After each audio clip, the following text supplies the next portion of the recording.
Captain Sarah Viper Chen gripped the controls of her modified Cessna 172 as it bucked against the mountain winds above Colorado's front. Range. The other pilots at Peterson Air Force Base called her crazy for flying such a small aircraft in conditions that would ground most experienced aviators. Behind her, the radio crackled with their usual mockery. Look at Chen again, trying to prove something in that toy plane.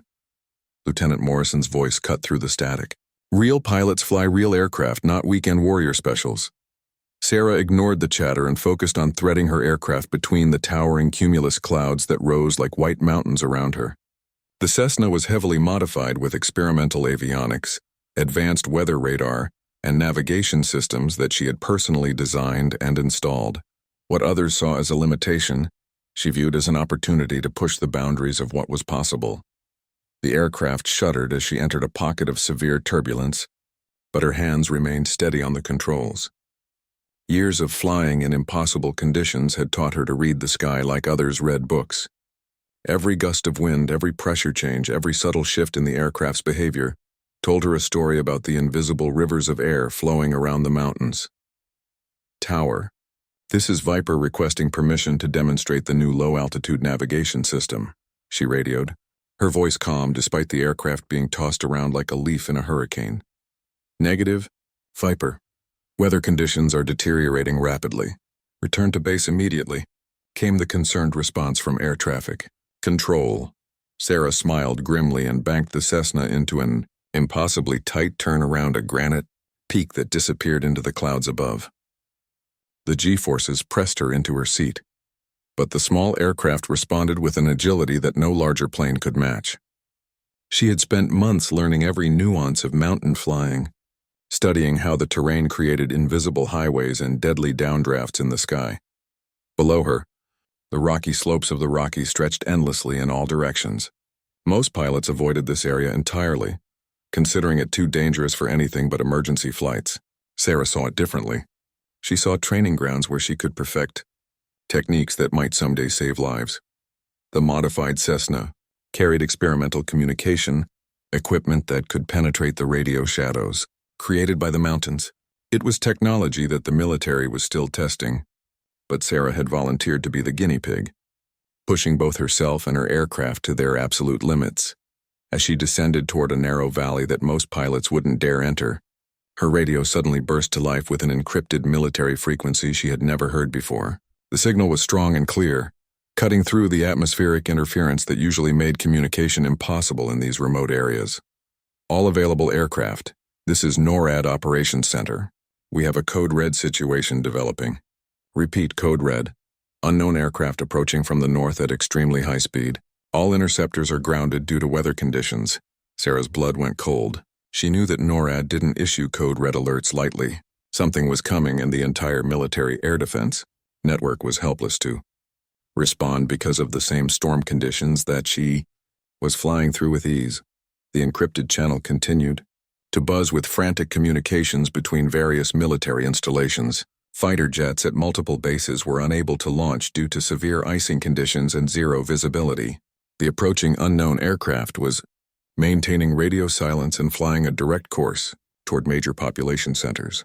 Sarah looked at her instruments and realized that she was possibly the only aircraft currently airborne and capable of responding. Her small plane might be mocked by her fellow pilots, but right now it was the only thing standing between an unknown threat and millions of innocent people. She keyed her radio to the emergency frequency, her heart pounding as she prepared to volunteer for what might be a suicide mission. NORAD Operations. This is Captain Sarah Chen, call sign Viper. I am currently airborne and operational in the target area. Request permission to investigate the unknown aircraft. The radio fell silent for several long seconds. Sarah could imagine the shock in the operations center as they realized that their only available asset was a single pilot in a modified civilian aircraft that most people would consider inadequate for anything more serious than flight training. Finally, a gruff voice responded, heavy with both desperation and disbelief. Viper, are you certain your aircraft is capable of operating in current conditions? We're showing near zero visibility and severe turbulence across the entire region. Sarah looked out at the swirling clouds around her and felt the familiar dance of wind and metal that had become second nature to her. What others saw as impossible conditions, she saw as just another day of pushing the boundaries. NORAD. I am currently maintaining stable flight at 8,000 feet in the primary approach corridor. My aircraft is equipped with advanced navigation and communication systems. I can reach the intercept point in 12 minutes. Another pause, then a different voice came on the frequency, this one carrying the weight of command authority. Viper, this is General Morrison. I don't know who you are or what you're flying, but you may be our only option. Be advised. The unknown aircraft is not responding to any communication attempts and appears to be using some form of stealth technology. Our ground-based radar can barely track it. Sarah felt a chill that had nothing to do with the high altitude. Stealth technology meant this was no lost civilian aircraft. Whatever was approaching had been designed to avoid detection, and that suggested hostile intent. She pushed the throttle forward and felt the modified engine respond with a surge of power that pressed her back into her seat. The Cessna might be small, but every component had been carefully chosen and tuned for maximum performance. She was about to find out if all her modifications and training would be enough to face an unknown enemy in the worst flying conditions she had ever encountered. Sarah climbed through the thick cloud layer, her instruments glowing softly in the gray twilight that surrounded her aircraft. The modified radar system she had installed showed something that made her stomach clench with fear. The unknown contact was massive, easily 10 times larger than any conventional aircraft, and it was moving at a speed that should have been impossible in these weather conditions. NORAD, I have the contact on radar. Whatever this thing is, it's huge and moving fast. Estimate arrival at the intercept point in 8 minutes, she radioed, trying to keep the nervousness out of her voice. Copy that, Viper. Be advised, we're tracking the object on long-range sensors now. It appears to be approximately 400 feet in length and is maintaining an altitude of 15,000 feet. No known aircraft matches this profile. 400 feet. Sarah's Cessna was barely 36 feet long. She was about to confront something that could probably swallow her aircraft whole without even noticing. But she was the only one in position to respond, and millions of people were depending on her to at least try to make contact. The turbulence around her intensified as she climbed toward the intercept point. The small aircraft bucked and rolled in the violent air currents, but Sarah's hands moved instinctively on the controls, making constant tiny adjustments to keep the plane stable. Years of mountain flying had taught her to become one with her aircraft, to feel every change in the air pressure and wind direction through the control surfaces. Viper, we're showing your aircraft climbing rapidly. What's your current status? General Morrison's voice crackled through the radio. Climbing through 12,000 feet, approaching intercept altitude. Weather is deteriorating but manageable. I should have visual contact in approximately 3 minutes, Sarah replied, her eyes scanning the instruments and the gray void outside her cockpit windows. She reached 15,000 feet and leveled off, her breathing becoming labored in the thin air. The Cessna wasn't designed for high-altitude flight, but the modifications she had made included an upgraded oxygen system that allowed her to operate effectively at altitudes that would incapacitate most civilian pilots. Suddenly, the clouds around her began to glow with an eerie blue light. Sarah had never seen anything like it. The illumination seemed to come from everywhere at once, as if the water droplets in the clouds themselves were somehow luminescent. Her radio equipment started picking up strange electromagnetic interference that created an otherworldly humming sound in her headphones. NORAD, I'm seeing some kind of unusual lighting effect. My instruments are showing massive electromagnetic activity in the area. Whatever this thing is, it's putting out enough energy to light up the entire cloud formation. Understood, Viper. Maintain visual contact if possible, but do not engage. Repeat, do not engage. We just need to know what we're dealing with. Sarah pressed forward through the glowing clouds, her heart pounding as the electromagnetic interference grew stronger. Her compass was spinning wildly, and several of her navigation instruments were showing error messages. Only the GPS system seemed to be functioning properly, and even that was flickering intermittently. Then she saw it. The craft emerged from the clouds ahead of her like a nightmare made real. It was unlike anything she had ever seen or imagined. The hull was a deep metallic gray that seemed to absorb light rather than reflect it, and its shape was completely alien. Flowing curves blended into sharp angles in ways that hurt to look at, as if the entire structure had been designed by intelligence that didn't think in 3 dimensions the way humans did. Most disturbing of all, the massive craft was completely silent. Something that large moving through the air should have created a tremendous roar of displaced atmosphere, but Sarah could hear nothing except the sound of her own engine and the whistle of wind through her aircraft's structure. NORAD. I have visual contact. This is definitely not human technology. The craft appears to be approximately 400 feet long, gray metallic hull, completely silent propulsion. It's unlike anything in our databases. A new voice came on the radio, speaking with calm authority that somehow made the situation even more terrifying. Captain Chen, this is General Patricia Hayes, NORAD Commander. You are now our primary intelligence asset for what appears to be first contact with an extraterrestrial intelligence. Can you determine if the craft has noticed your presence? Sarah watched in fascination and terror as the alien vessel continued on its course, seemingly oblivious to her small aircraft trailing behind it. The electromagnetic field around the craft was so intense that she could see electrical discharges dancing across her own wings. But somehow her aircraft continued to function. General, the craft doesn't appear to have detected me. I'm maintaining position approximately 1 mile behind and slightly below. It's heading directly toward the Denver metropolitan area at current course and speed. The implications of that statement hung in the air like a death sentence. Denver had over 2 million people, and if this alien craft had hostile intentions, there was nothing that could stop it from reaching the city. Every military aircraft in the region was grounded by the storm, and even if they could launch, it was doubtful that conventional weapons would be effective against technology this advanced. Sarah found herself in the impossible position of being humanity's first line of defense against an unknown alien threat. Her modified Cessna was fast and maneuverable, but it was still just a small civilian aircraft with no weapon systems. All she could do was watch and report as the alien craft approached one of America's largest cities. The craft suddenly began to descend, and Sarah realized with growing horror that it was heading directly for Denver International Airport.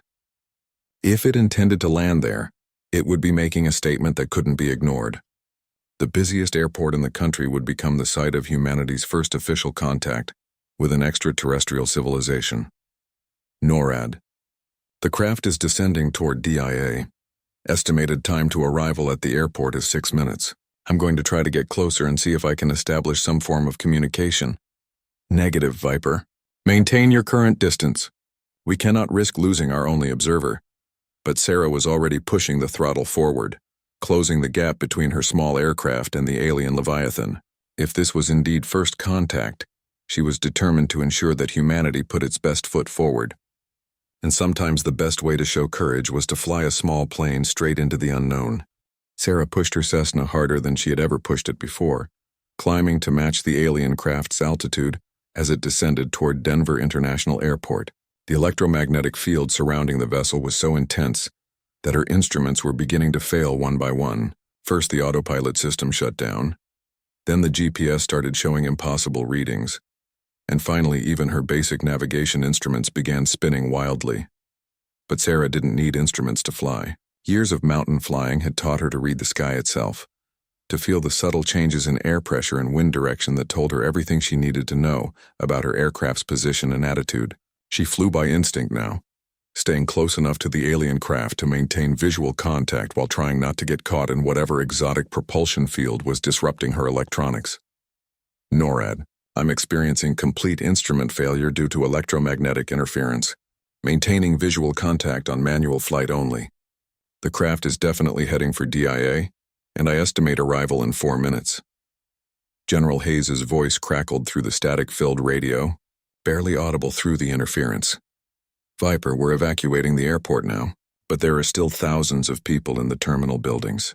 We need to know if this craft poses an immediate threat. Sarah studied the alien vessel as it continued its steady descent. There were no visible weapons ports, no obvious signs of hostile intent. But then again, a civilization advanced enough to build something like this might have weapons that she couldn't even recognize. The craft's very presence was threatening enough even if it came in peace. Suddenly, the alien vessel did something that made Sarah's blood freeze. Without any visible change in its propulsion system, it simply stopped in midair, hovering motionless above the airport as if gravity had no effect on it. The electromagnetic field around it intensified, and Sarah could see electrical discharges dancing across the surface of the clouds for miles in every direction. NORAD. The craft has stopped directly above Denver International. It's maintaining a hover at approximately 3,000 feet. I'm seeing massive electrical activity throughout the entire cloud formation. Sarah circled the hovering alien craft at a respectful distance, marveling at the technology that could make something so massive simply hang in the air without any visible means of support. Her own aircraft was struggling to maintain altitude in the turbulent air around the vessel, but the alien craft remained perfectly stable despite the violent weather conditions. Then something happened that changed everything. A beam of blue light suddenly emerged from the bottom of the alien craft. Not the harsh, destructive beam that Sarah had feared, but something that looked almost gentle. The light swept across the airport below in a methodical pattern, as if the occupants of the craft were scanning or examining the human facility. NORAD, the craft is emitting some kind of scanning beam. It's systematically examining the entire airport complex. No signs of damage or hostile action, but they're definitely studying our infrastructure. As Sarah watched, the scanning beam began to move in a different pattern, and she realized with growing amazement that it was following the airport's runway layout with perfect precision. Whatever intelligence was controlling the craft understood human aviation infrastructure well enough to identify and analyze the purpose of every building and structure below. Viper, we're detecting the scanning beam on our sensors. It appears to be some form of advanced radar or spectrographic analysis. They're definitely gathering intelligence about our technology. Sarah continued to circle the alien craft, her mind racing as she tried to understand what she was witnessing. This wasn't an invasion or an attack. It was an examination, a careful study of human civilization by beings who clearly possessed technology, far beyond anything Earth could produce. Then, the scanning beam suddenly shifted direction and locked onto her aircraft. The blue light enveloped Sarah's Cessna, and she felt a strange tingling sensation throughout her entire body. Her failing instrument suddenly came back to life, displaying readings that were more accurate and stable than they had ever been. The electromagnetic interference that had been disrupting her systems vanished completely, replaced by a crystal-clear communication channel that seemed to bypass her radio equipment entirely. And then she heard a voice in her mind, speaking in perfect English with no trace of an accent or emotion. "Small flying machine, you demonstrate exceptional skill in atmospheric navigation. Your species shows promise in aerial adaptation despite primitive propulsion technology." Sarah nearly lost control of her aircraft in shock. The alien intelligence was communicating directly with her thoughts, bypassing the need for radio contact or any form of external communication device. She forced herself to remain calm and tried to respond the same way. "Who are you? What do you want with our world?" "We are the Zephyrians. We travel between stars studying atmospheric flight capabilities of developing civilizations. Your planet was identified as having achieved powered flight recently in galactic terms. We came to observe and evaluate." The communication continued to flow directly into Sarah's consciousness, carrying with it emotional undertones that suggested the aliens were genuinely curious rather than hostile. They seemed to be scientists or explorers rather than conquerors. "Your flying technique in adverse weather conditions exceeds our projections for your species' current technological level. Most of your aircraft are grounded by atmospheric conditions that you navigate with apparent ease. This is unexpected." Sarah felt a surge of pride as she realized that her years of mountain flying, the very skills that her fellow pilots mocked, were impressing an alien civilization advanced enough to travel between stars. The techniques she had developed to handle impossible weather conditions were being recognized as exceptional by beings who had presumably encountered countless other flying species. "My aircraft is modified for extreme weather operations," she thought back. "I've spent years learning to fly in conditions that others consider impossible. Modifications are crude but effective. Piloting skill compensates for technological limitations through precise atmospheric interpretation. This combination of innovation and expertise indicates high adaptive potential for your species." Below them, Sarah could see emergency vehicles surrounding the airport, their flashing lights creating a pattern of red and blue against the gray concrete. Military vehicles were taking up positions around the perimeter, but she knew that conventional weapons would be useless against technology this advanced.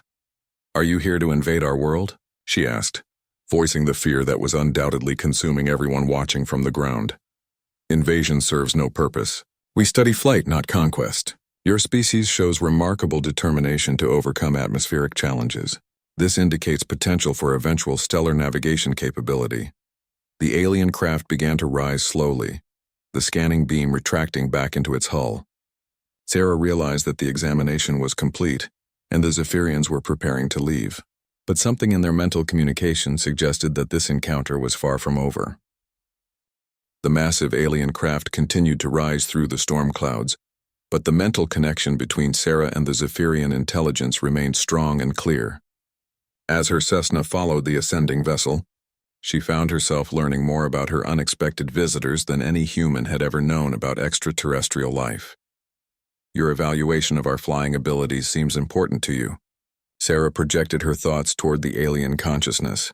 Why does atmospheric flight matter to a species that can travel between stars? Stellar navigation requires mastery of three-dimensional thinking in hostile environments. Species that excel at atmospheric flight often develop the spatial reasoning necessary for interstellar travel. Your species shows unusual persistence in overcoming atmospheric challenges. Through the mental link, Sarah began to receive impressions of other worlds, other species that the Zephyrians had encountered in their travels.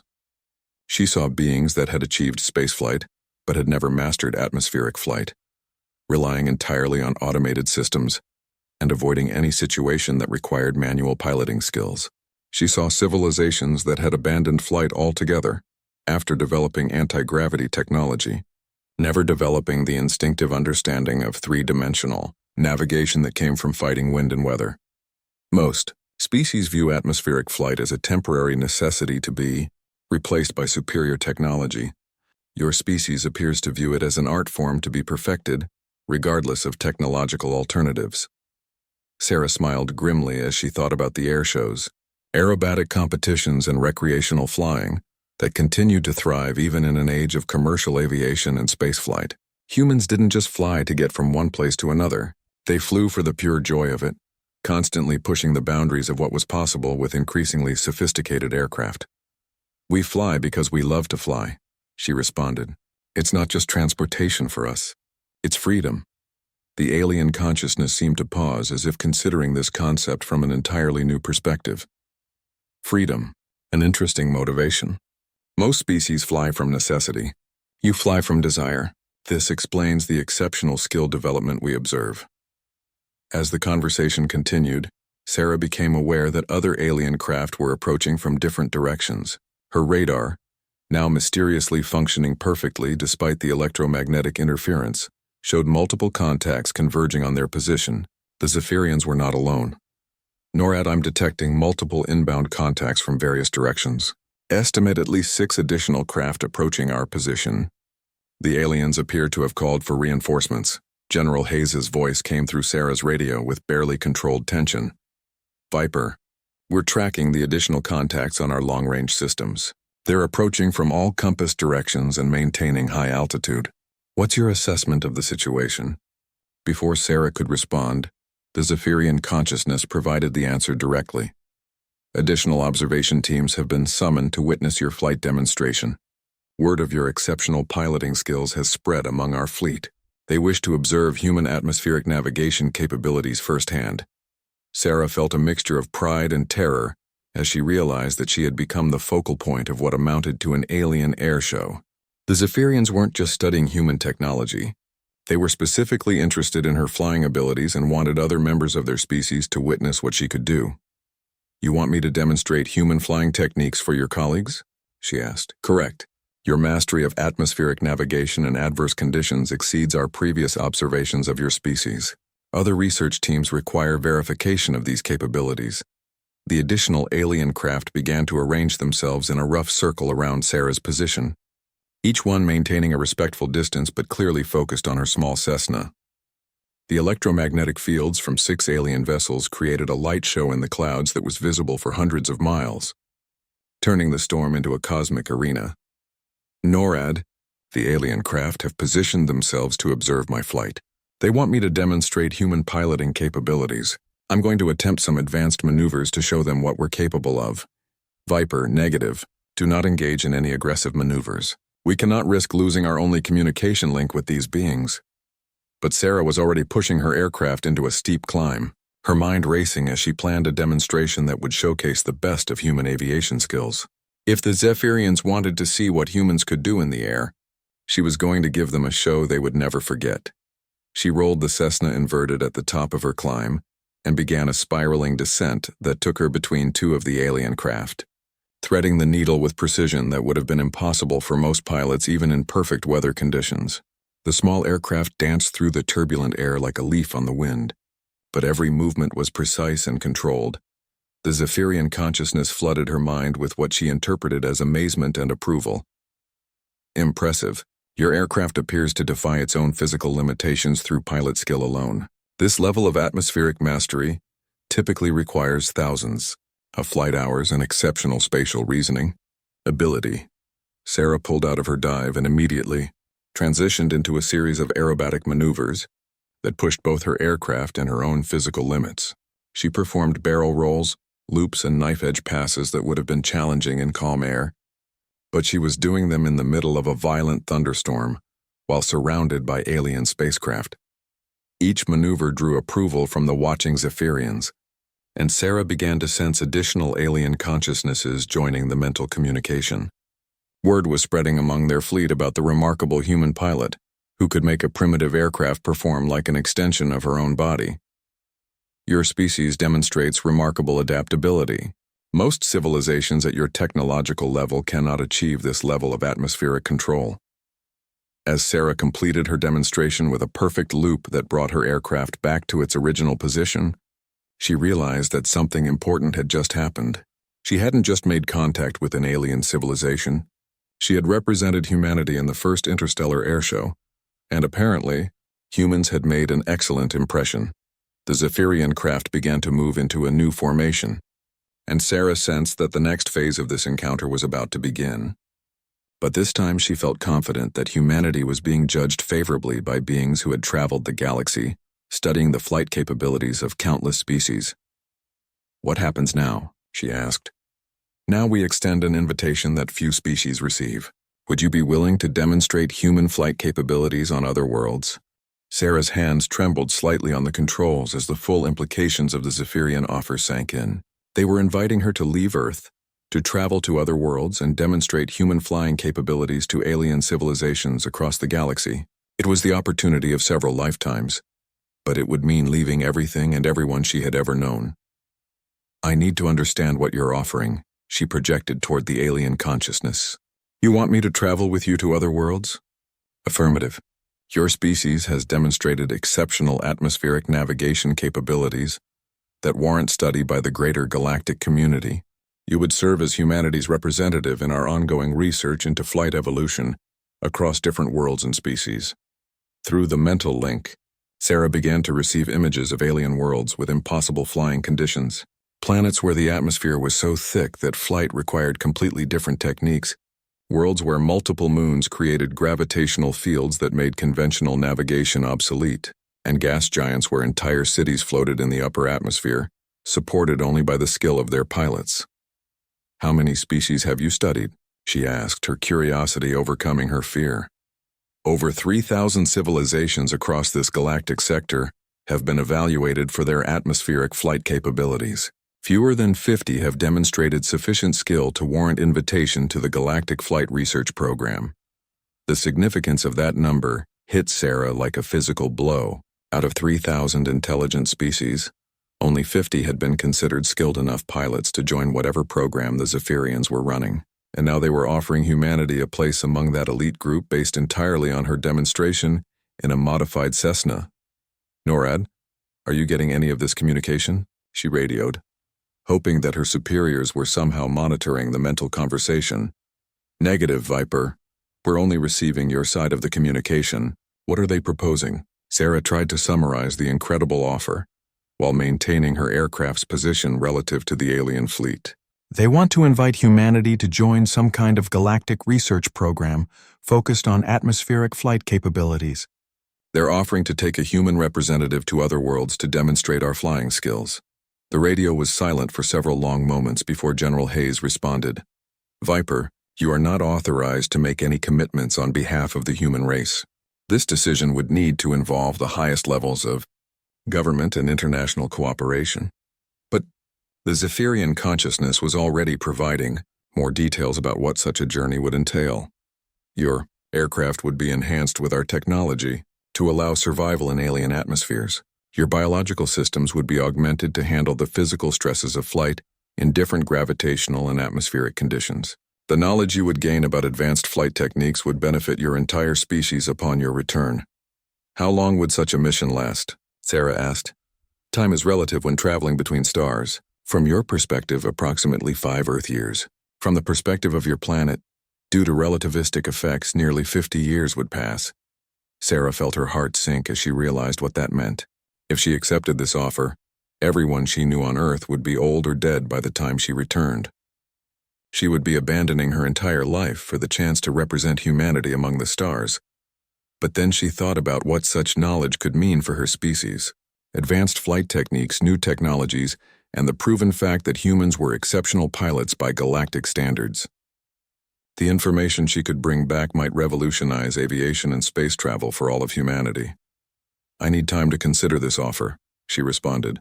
This isn't a decision I can make alone. Understood. We will remain in this system for the duration of one of your solar rotations. If you choose to accept, we will prepare your aircraft and yourself for interstellar travel. The alien craft began to move into a new formation, creating a perfect hexagon with Sarah's Cessna at the center. The electromagnetic fields generated by their propulsion systems created a dome of energy around her aircraft that protected it from the worst of the storm while allowing her to maintain normal flight operations. Your flying skills have already impressed our research team beyond our initial expectations. The Zephyrian consciousness continued, but we must inform you that acceptance of this invitation would involve significant risks. Not all worlds are hospitable to your species, and not all civilizations welcome demonstration of superior flying abilities. Sarah understood the implication. Some alien species might view human piloting skills as a threat rather than a curiosity. She would be flying into potentially hostile environments where her very presence might provoke conflict.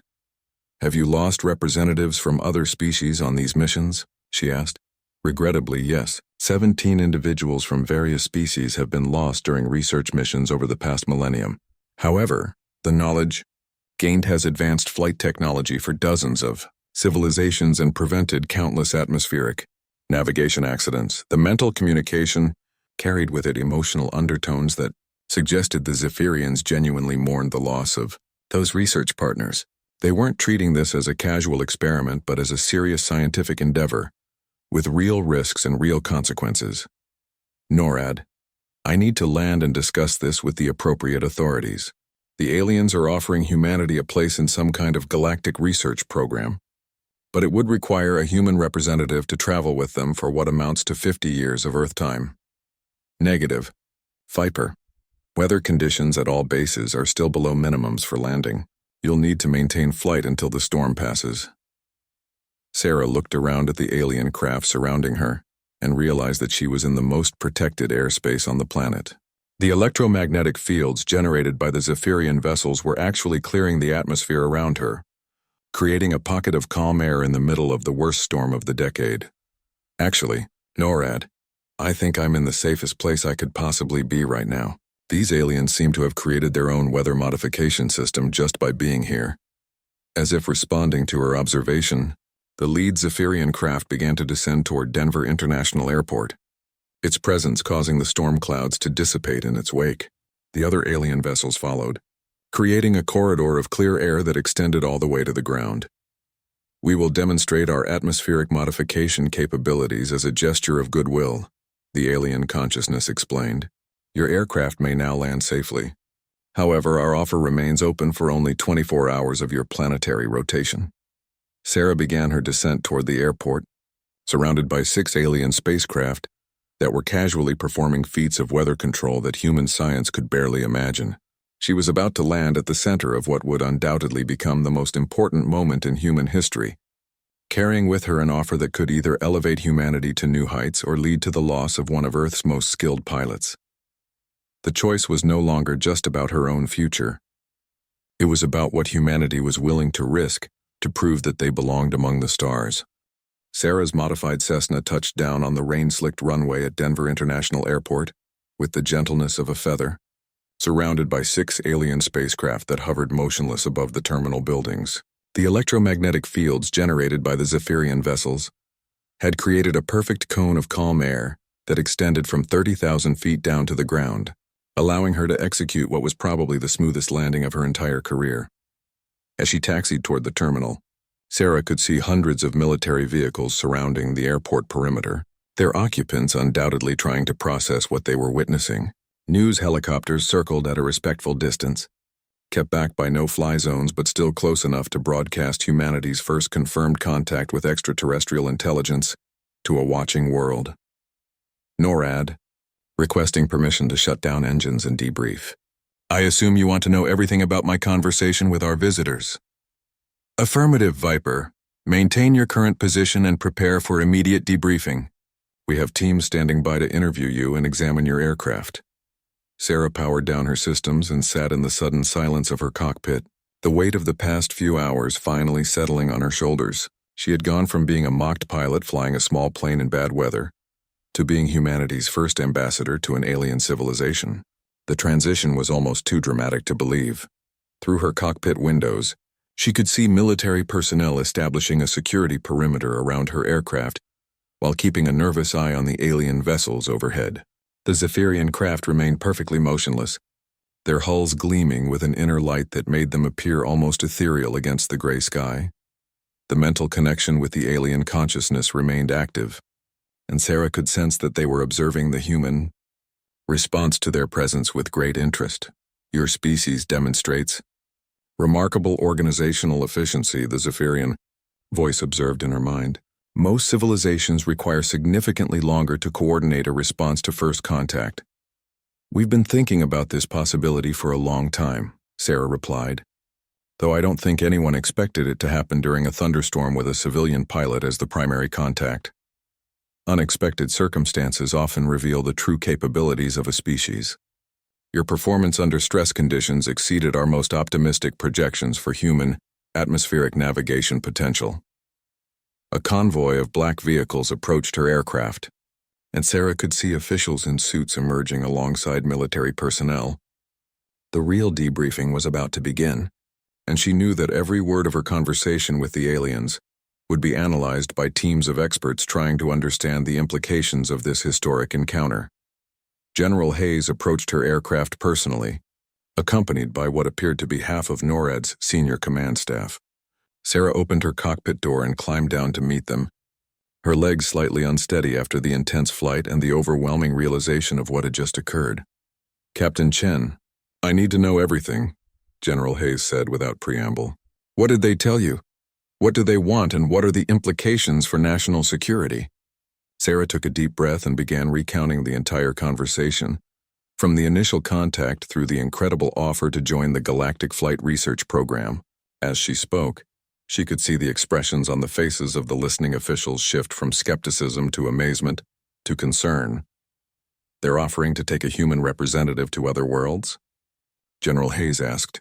For 50 years of Earth time? That's correct. They want to showcase human flying abilities to other alien civilizations. Apparently, we're exceptional pilots by galactic standards, and they think our skills warrant study by the broader alien community. And you're the pilot they want to take? Sarah nodded, feeling the weight of the decision pressing down on her. They gave us 24 hours to decide. After that, they leave the solar system and may not return for centuries. The group of officials exchanged glances, and Sarah could practically see the wheels turning as they considered the political and scientific implications of the alien offer. This wasn't just about her anymore. It was about humanity's place in a galactic community they had never known existed. Captain, you understand that this decision cannot be made by a single individual, General Hayes said. This would require approval from the highest levels of government, possibly involving international cooperation and the United Nations. I understand that. But they specifically requested me based on my demonstrated flying abilities. They're not offering to take just any human. They want the pilot who impressed them with those flight maneuvers. As they spoke, Sarah became aware that the alien consciousness was still monitoring the conversation through their mental link. Your species operates through complex hierarchical decision-making structures, the Zephyrian voice observed. This is common among civilizations that have achieved social organization but have not yet developed unified planetary governance. Can they hear what we're saying? General Hayes asked, noticing Sarah's distracted expression. They can monitor my thoughts and anything I choose to share with them mentally. Right now they're commenting on our decision-making process. What are they saying? Sarah relayed the alien observation about human organizational structures, which prompted a flurry of discussion among the officials about the implications of being studied and analyzed by beings whose technology far exceeded human capabilities. Captain Chen, a new voice, interrupted the conversation. Sarah turned to see a man in a civilian suit approaching, flanked by what were obviously intelligence operatives. I'm Director Patterson from the National Security Agency. We need to discuss the intelligence implications of your contact with these beings. Over the next several hours, Sarah found herself at the center of the most intensive debriefing in human history. Teams of scientists, military officials, intelligence analysts, and government representatives took turns questioning her about every aspect of her encounter with the Zephyrians.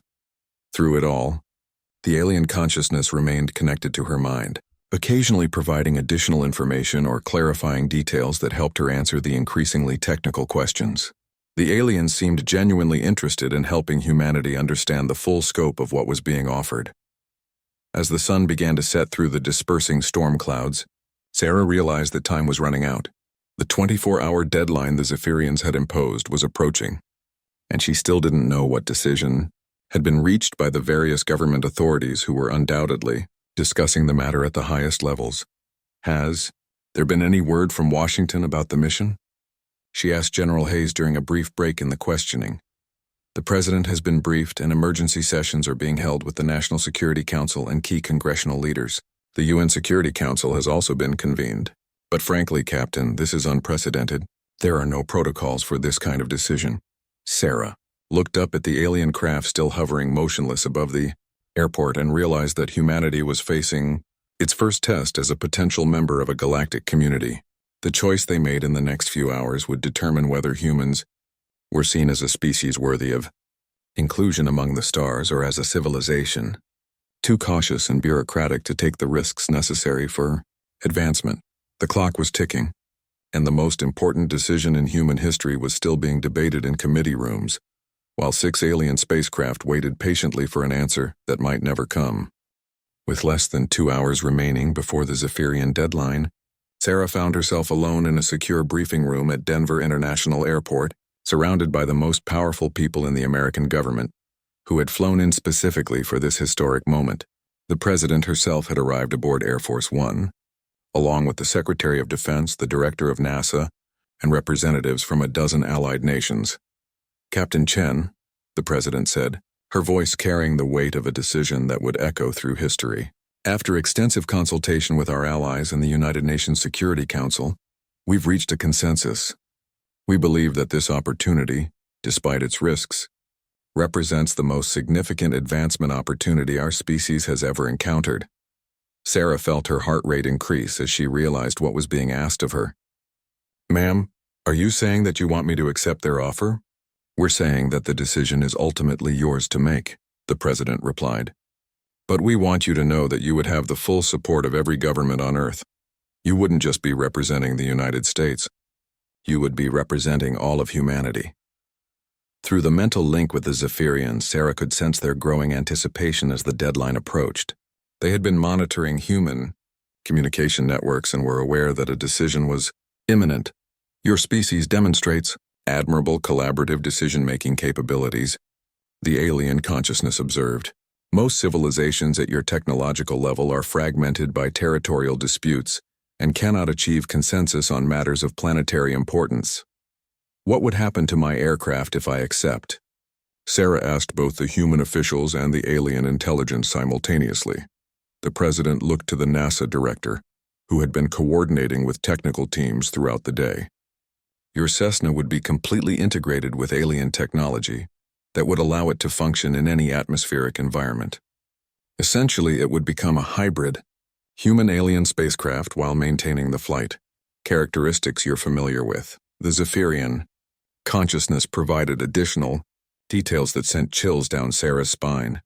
Your aircraft will be enhanced with atmospheric processors that allow flight in any gaseous environment, gravitational compensators for variable planetary conditions, and life support systems capable of sustaining your biological functions for extended periods. However, the most significant modification will be to your own physiology. What kind of modifications? Sarah asked aloud, causing the assembled officials to lean forward with interest. Your reflexes will be enhanced to handle the increased speeds and gravitational forces encountered on different worlds. Your visual processing will be improved to function in different light spectrums. Your spatial reasoning capabilities will be expanded to handle truly three-dimensional navigation in environments without traditional reference points. The implications of these modifications sparked immediate discussion among the officials. Sarah would return to Earth not just with advanced knowledge, but with enhanced human capabilities that could benefit all of humanity. There's one more thing you need to know, the president said, her expression growing serious. Our intelligence agencies have been monitoring global communications, and word of this encounter is spreading rapidly. Within hours, every government on Earth will know about the alien presence and the offer they've made. If we decline this opportunity, we may never get another chance. Sarah stood and walked to the window overlooking the airport runway where her modified Cessna sat surrounded by alien spacecraft. The scene looked like something from a science fiction movie, but it was real. And the decision she made in the next few minutes would determine humanity's future among the stars. Captain Chen, the voice belonged to Dr. Elena Rodriguez, NASA's administrator. I want you to understand what this mission could mean for human space exploration. The knowledge you could bring back about advanced propulsion, atmospheric navigation in alien environments, and the capabilities of other species could advance our technology by centuries. Through the mental link, the Zephyrian consciousness began sharing images of what Sarah would experience on her journey. She saw worlds where the atmosphere was so dense that aircraft could achieve impossible speeds, planets where flying cities drifted through gas giant atmospheres, and space stations where pilots from dozens of species competed in atmospheric navigation challenges that defied every principle of physics she understood. Your species possesses natural flying instincts that are rare in the galaxy, the alien voice explained. Most civilizations develop flight through pure technological advancement. Humans develop flight through intuitive understanding of atmospheric dynamics combined with technological innovation. This makes you valuable teachers as well as students. Sarah turned back to face the assembled officials, her decision crystallizing as she realized the true scope of what was being offered. This wasn't just about her personal adventure or even about advancing human technology. It was about proving that humanity deserved a place among the galactic community of intelligent species. I'll do it, she said simply. I'll represent humanity in their research program. The room erupted in a mixture of cheers and concerned murmurs, but the president's voice cut through the noise. Captain Chen, are you absolutely certain about this decision? Once you leave with them, we have no way to bring you back or even to know if you're safe. Ma'am, with respect, someone has to take this risk, Sarah replied. If we always choose the safe path, we'll never advance beyond our current limitations. The Zephyrians chose me because of skills that other pilots mock. Maybe it's time to prove that those skills are worth something after all. Through the mental link, she could sense approval and excitement from the alien consciousness. Excellent decision. Prepare your aircraft for departure. Enhancement procedures will begin immediately. As Sarah walked toward the exit, heading for her Cessna and the beginning of the greatest adventure in human history, she heard the president's voice behind her. Captain Chen, bring honor to our species. Show them what humans are capable of. Sarah smiled as she stepped out into the evening air, where 6 alien spacecraft waited to transform her small plane into humanity's first interstellar ambassador. The pilots who had mocked her small plane skills would never believe what those skills were about to accomplish. In less than an hour, she would become the first human to leave the solar system, carrying with her the hopes and dreams of an entire species.